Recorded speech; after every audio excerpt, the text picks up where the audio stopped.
Ika-21 kabanata. Sorry Langga, binabawi ko lahat ng sinabi ko. You don't deserve those words, you don't deserve those hate, you don't deserve those pain na ginawa ko sa'yo. Patawarin mo ako. Patawarin mo ang iyong sarili at magpagaling. Sumangot ako. Nandito lang ako para sa'yo. Pwede akong maging friend mo. No, mabilis niyang putol sa akin. I don't want us to be just friends. Maingat niya pang kinuha ang kamay ko saka pinaikot sa batok niya. Ang dalawang kamay niya ay mabilis din umakap sa akin na para bang takot itong makawala ako sa kanya. William, bulong ko. Please Langga, I want to be your boyfriend. Diba sabi mo noon boyfriend mo ako? Parang batang tanong niya. His eyes looks hopeful, nagpapaawa. Oo, pero sabi mo hindi, bulong ko. Then I'm taking it back. I am your boyfriend. I am your Langga too. I am claiming it sa gusto saka sa gusto mo.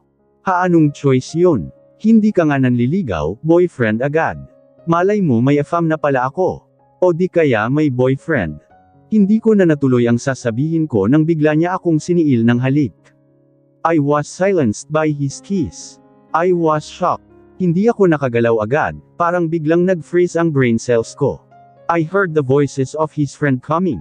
Pagtingin ko sa mga mata ni William nakapitkat ito. I was about to push him saka baka mahuli kami pero huli na dahil bigla na lang sumulpat ang mga ito. Ay wrong floor. Boses ni God. Balik bilis. Baby time bye. Anong bib time pa Tanjin? Si Wilmore. Ay oo nga, Tara. I smiled awkwardly then bago ko mahinang tinapik ang balikat ni William, bago pa tumalikod ang mga ito tinawag ko na para kumain. Kain na tayo, wag na kayong umalis, para din naman itong mga bata na, ang bilis na ka-U-turn. Nag-uunahan pa ang mga ito ng pwesto sa lamesa. Nang tingnan ko si William ay kumikinang ang mga mata niya, ngunit sa pagkakataong ito ay nakikita ko ang kaligayahan dito. Pinunasan ko ang mga luha sa mukha niya saka marahang tinapik ang pisngi niya. Such a crybaby, hindi ka naman ganyan dati, ngumuso ito na parang bata kaya natawa ako, dinala ko siya paupo sa pwesto niya saka ako na, ang naunang maglagay ng pagkain niya. I noticed his friend stares pero hindi ko nalang pinansin ang mga ito. Doc, wika ni God. Napasulyap ako sa kanya saka nakita ko ang boyish na ngiti sa kanyang mukha. Oo, talabehan time na ba? You look happy. Napatingin ako kay Rance nang sinabi niya iyon. Hindi na nakahinti si Rance sa pagbalik ko ng Maynila saka siya na talaga ang sumugod sa akin dito sa isla. He has this soft expression on his face, kanina pa siya nakangiti sa akin but I know deep inside he's stressed. May pasa pa ang mukha nito at mukhang ilang araw nang walang maayos na tulog. And you're glowing, dagdag niya. I'm surprised what he said, hindi ko naman kasi alam na makikita pala sa mukha ko ang kasiyahang nararamdaman ko ngayon. Well maybe, dahil after kong makausap ng masinsinan si William parang nawala bigla lahat ng dinadalang kong bigat sa aking dibdib. Ngayon parang magaan na ang lahat sa akin. Hindi gaya dati na kahit sabihin ko mang-ayos na ako pero sa loob-loob ko anden pa rin yung bigat sa aking dibdib. Alam kong madami pa kaming dapat pag-usapan but for now masaya akong nakapag-open up na siya sa akin. One at a time muna, hindi din naman naming pwedeng biglain lahat. Kayo na ba ulit? Tumingin pa ito sa labas kung saan anden si William sa mga kaibigan niya. Baka hindi na ako makalabas dito ng buhay sa kamukhang may magwawala na sa labas. Siguro kung nakamamatay lang ang pagtitig kanina pa ako dead on the spot dito. Kanina ko pa din napapansin na salaitan ang mga ito sa pagpasok at pagkuha ng kung ano-ano sa kusina. I don't know if they are doing it in purpose, or may kinukuha talaga pero hindi ko pinansin ang mga ito. We talked, sagot ko but I don't kung ano ba talaga kami, I don't want to assume too much. I mean, he said he loves me pero madami pa kaming dapat pang klaruhin. We've separated 4 years and I don't know if. I paused and looked outside kung saan nakikita ko sinagad na parang inaasar si William, malay natin may nakilala pala siyang iba sa mga panahong yun, I don't know really. Isa pa yan sa iniisip ko, ilang taon din akong nawala at imposible namang sigurong sa loob ng ilang taon na yun walang ibang babaeng naging bahagi ng buhay niya. Ilang araw nga lang noon, kasama niya ulit si Miss Engineering na anak ni Ninang Mayas. Ako pa ba ang loko hindi to? Pakiramdam ko uminit na naman bigla ang ulo ko. I could still remember how that girl asked him about that beads bracelet. Arte-arte, mas maganda pa din naman ako sa kanya kahit mataba pa ako dati. Lintek ka William, mamaya ka sa akin. Kaya bago pa ako mag-beast mood muli kong pinalik ang focus ko kay Rance. Things changed, kahit tapos na kaming mag-usap may mga bagay pa rin akong kailangang linawin sa kanya. Yeah, I understand, mahinang sagot nito, but looking you right now, I can say that you are happy.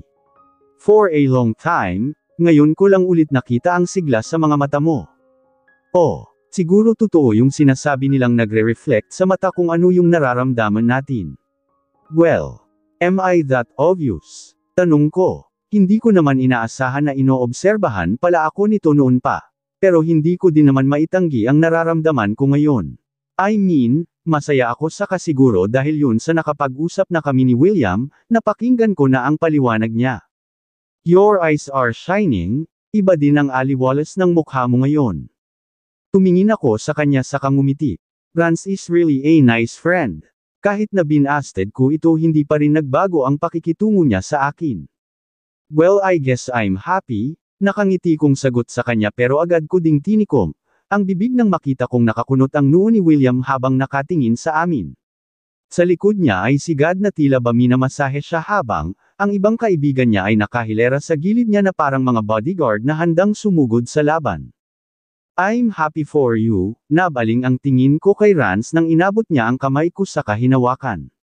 I wish you nothing but happiness. Paniguradong matutuwa si nanay sa katatay kapag nakita kanilang masaya.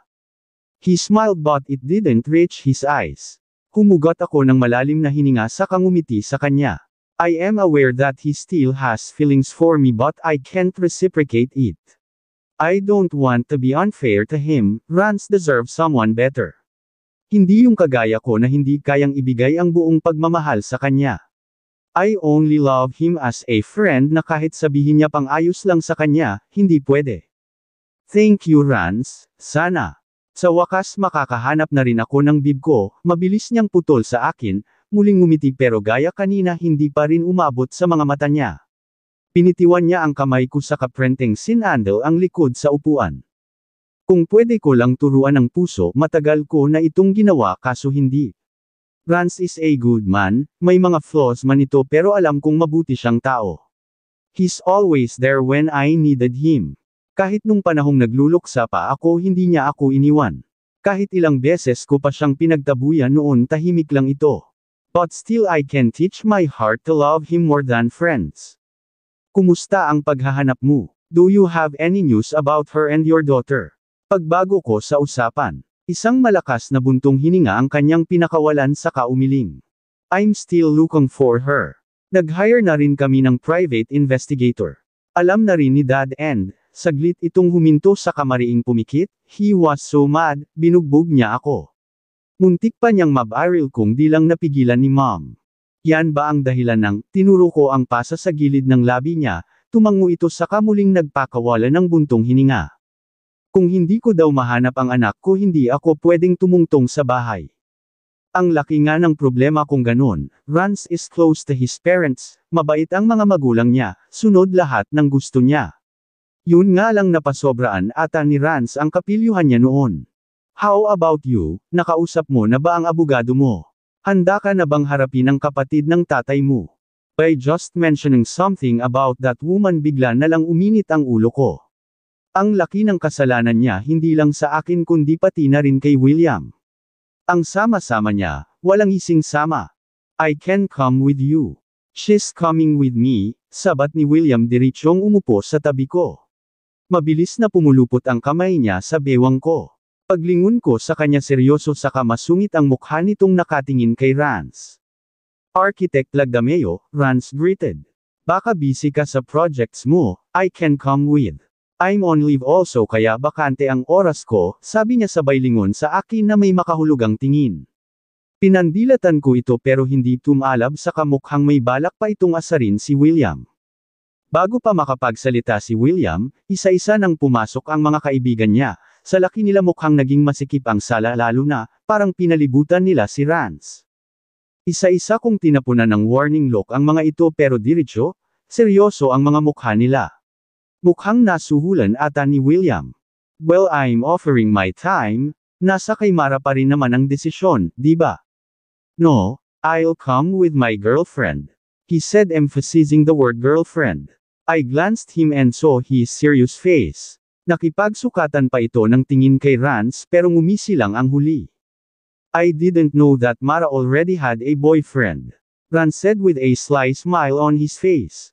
The last time we talked ang sabi niya sa akin, single and ready to mingle pa siya. Nang tiningnan ko siyang initian lang ako ni Gago. Anong drama nito? Kanina lang may pa I'm happy for you, pa ito tapos ngayon. Ikaw talaga bro, you're so funny, but yan nakakatawa. Don't call me bro, you're not my brother, masungit na sagot ni William kay Rance. Nakita ko pa ang simpleng pagsisikuhan ng mga kaibigan niya. And I'm not kidding here, Rania is my girlfriend. I told you before but I will tell you again, in case you forgot. Yun naman pala, sinabihan ka na pala Brad. Ko talaga, wag nang ipal Brad. Hanap ka na lang ng ibang doktora, si Wilmore na mabilis ding tinakpan ni Ethan ang bibig. Bida-bida ka, wag kang ang makisali sa usapan. Nagkibit-balikat lang si Rance na tila ba wala itong pakialam kahit napalibutan siya ng mga kaibigan ni William. Inaya niya pa ang mga ito na umupo pero hindi siya pinansin sa katila kaaway pa ang turing sa kanila. Well guess, their loyalty goes with their friend, na ngayon ay kulang na lang ikandong ako. Well, ang sinasabi ko lang naman na baka busy si architect, tsaka may kilala akong magaling na abogado para tumulong. No need, we have Judge Gonzales and his team who could help us, mabilis na putol ni William sa kanya. Tsaka bakit ka ba andito? Wala ka bang pasyente? Parang bata si William na nagtatanrums ngayon. Halos mag-isang linya na ang kilay niya samantalang si Rance kalmado lang na nakatingin sa kanya. Marahan kong pinisil ang kamay ni William na nakahawak sa bewang ko, pagkalmihan siya dahil mukhang malapit na itong map icon kay Rance. O nga Brad, di ba doktor ka? Wala kang pasyente ngayon. Segunda ulit ni Wilmore kaya nabaling ang tingin ko sa kanya. Ang sarap. Pinggutan ni Wilmore, nanggagatong pa talaga. Tama, bakit ka andito? Bib time ni Doc sa kalangga ngayon sabat din ni God. Isa pa ang lintek na to, pasmado din ang bunganga. I was about to speak and stop them pero muling nagsalita si Rance. Umayos pa ng upo ito saka nag-stretching. Akala mo naman kaya niyang lumaban kung pagkaisahan siya ng mga kumag na magkakaibigan. Bakit bawal ba? Nang hahamang tanong ni Rance sa kanila. As far as I know, this is Mara house. Inilibyat niya pa ang tingin sa buong bahay ko saka nagkibit balikat. Share mo lang. Pamimilosopo ni Wilmore sa kanya. Ito lang saka si God, ang palasabat, yung mga kaibigan nila ay tahimik lang pero alam kung kapag nap-icon ang mga ito kay Rance tiyak pagkakaisahan nila ito. I don't need to explain to any of you why I am here, mahinahong sagot ni Rance, si Mara ang binibisita ko hindi kayo.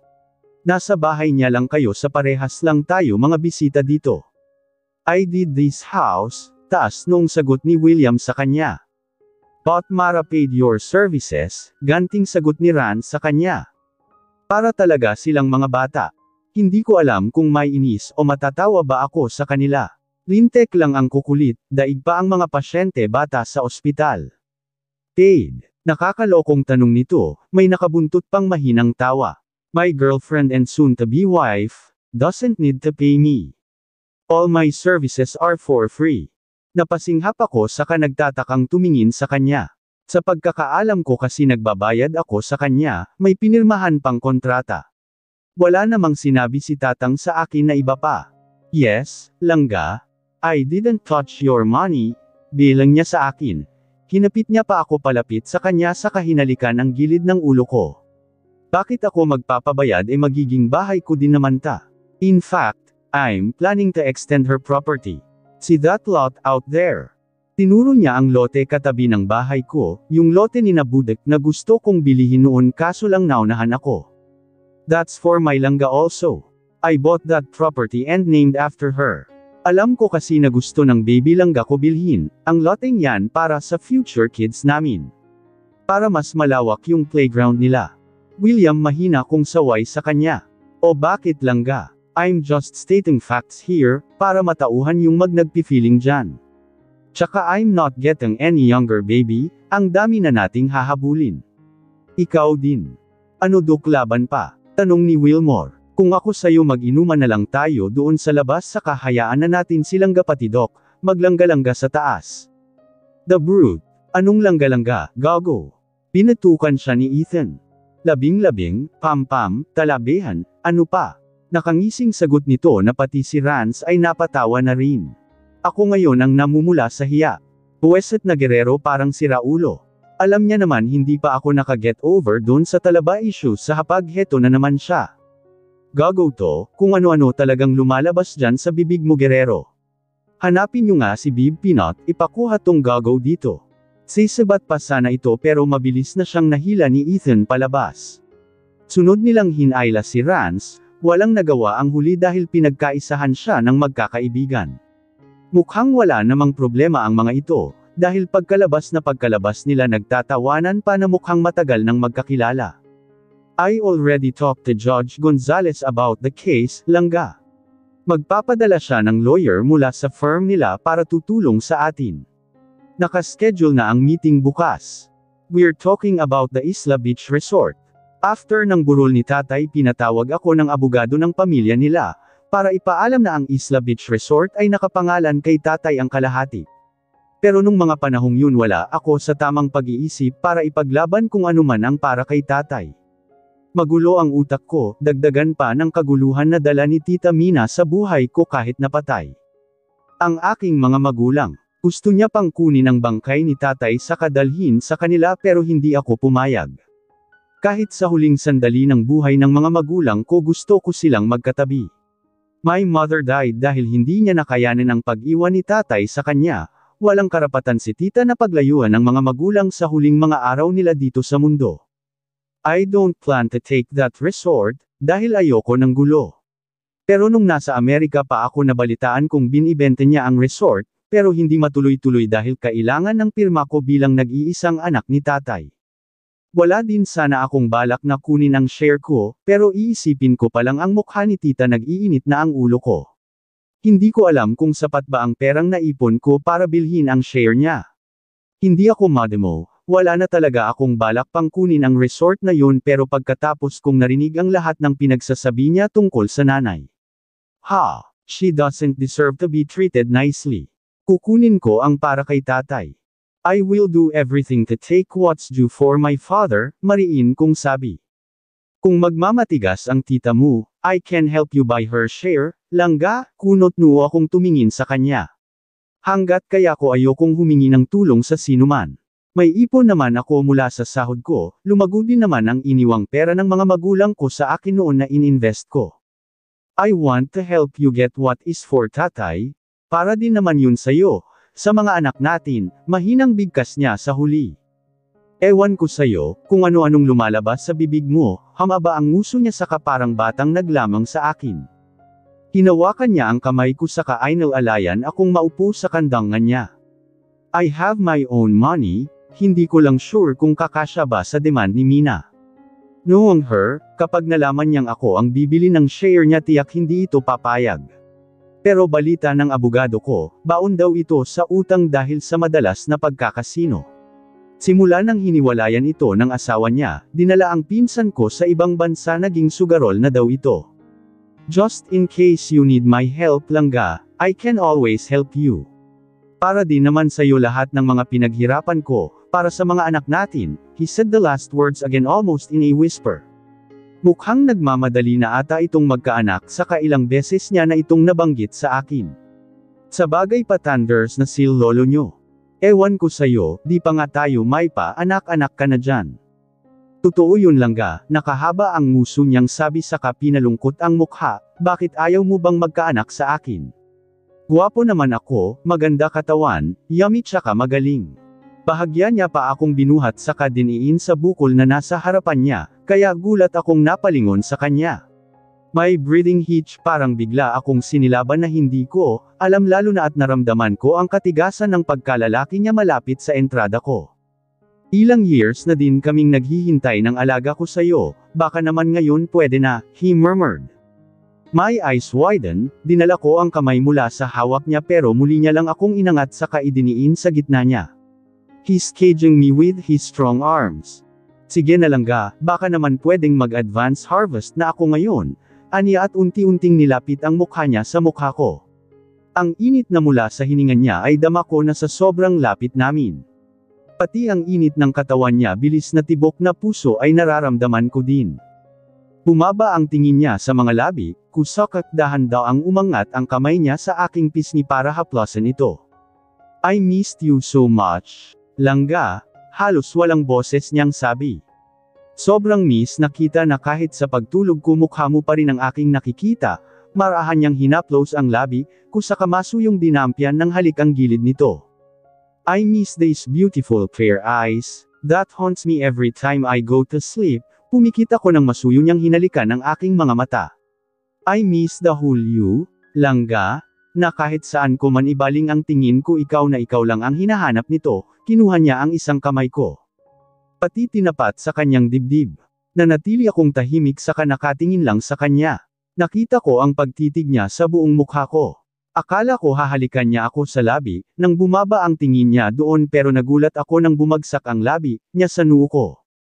I love so much, he said while staring me and his thumb, gently caressing my cheek. As much as I wanted to make love to you, I want you to know that I am willing to wait until you are ready. Ready na ako oy. Huwag ka nang mag-inarte baka malumutan na yang talaba mo. Sigaw ng malandi kong utak. Let's go upstairs, magpahinga ka muna, aniya saka pinaharap ako payakap sa kanya. Stay still and hold me, sabi niya saka inayos ang pagkakabuhat sa akin. I'm heavy, ibaba mo ako, saway ko. Pero mabilis ko ding pinulupot ang kamay ko sa leeg niya saka baka mahulog ako. Ngunit malakas ang braso nito na nakaalalay sa pangupo ko. He's crying me like I was a small kid na tila hindi man lang siya nabibigatan. Sa bagay dati nga nung mataba pa ako, kaya niya akong buhatin ngayon pa ba? Nakaya nga kitang buhatin noon, kaso, pabiro niyang sabi pero hindi niya tinuloy sa kapilyo lang na tumawa. Kaso ano, ituloy mo kundi baba ako, banta ko sa kanya pero umiling ito kaya mahina kong kinagat ko ang balikat niya. Baby stop, you're tickling me, saway niya sa akin. Tumigil din ako saka baka mahulog kami sa hagdanan. Dugtungan mo yung sasabihin mo kundi yang leeg mo ang kakagitin ko, nang gigil kong sabi sa kanya dahil naiinis ako sa pangiti-ngiti niya. Hindi ito sumagot kaya walang pagdadalawang isip kong sinipsip ang leeg niya. Naramdaman ko ang paninigas niya pero hindi ako tumigil. I lick and suck his skin playfully like I was marking my territory. Tumigil lang ako nang narinig ko ang mahinang ungol mula sa kanya. Ano sasabihin mo? Nakatulala lang ito habang natingin sa akin. Pagtingin ko sa leeg niya namumula ang parteng sinipsip ko kanina. Pupunuin ko yan kung hindi mo itutuloy ang sasabihin mo. Nang kinalas ko ang isang butones ng damit niya para i-expose ang leeg niya doon pa ito natauhan saka nagsalita. Kaso ano, he thrilled, pinanlakihan ko siya ng mata. Kaso, bawal ka pang pitasin noon kahit gustong-gusto ko na. E di pitasin mo na ngayon, too late for me to realize na yon ang lumabas sa bibig ko. Oh shit, ano yun Mara? Sabay kaming natigilan pero mabilis bumalik siyang nakabawi. The last thing I know is that we are staring each other while he was removing my clothes one by one.